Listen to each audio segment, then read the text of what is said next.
Welcome to our channel. Today we how to uninstall Apptivo from Slack integrations, quick tutorial step by step clearly. To uninstall Apptivo from your Slack integrations, start by opening your Slack workspace. In the left sidebar, click on the Apps button.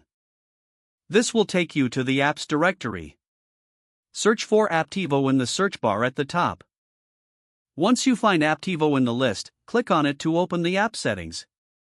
Look for the Settings option, usually found on the top right corner of the app page.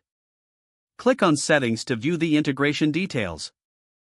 In the Settings menu, find the option that says Remove App or Uninstall. Click on this option to proceed with the uninstallation. A confirmation window will appear asking if you're sure you want to remove Apptivo. Review the prompt carefully, then click Remove or Uninstall to confirm your choice. After a moment, you should see a message indicating that Apptivo has been successfully uninstalled. To double-check, return to the Apps directory. Search for Apptivo again to ensure it no longer appears in your integrations. That's it. Apptivo has now been removed from your Slack integrations.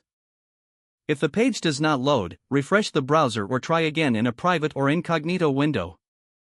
Make sure you are using the correct email address, then retype it carefully to avoid small typos. If your password is not accepted, use the reset option and create a new strong password you can remember. Check your spam folder for verification or security emails, then complete any requested confirmation steps. Enable two-factor authentication if available to improve account security and reduce unauthorized access risk. After signing in, review your profile details so your contact information and settings are accurate and current.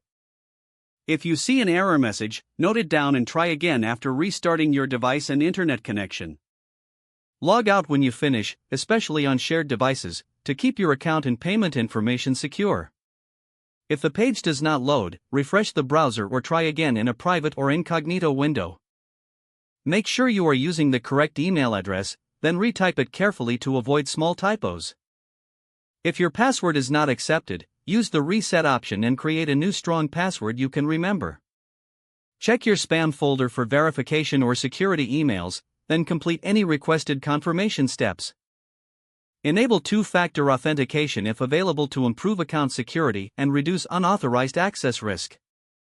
Don't forget to like this video and subscribe to our channel for more step-by-step tech guides.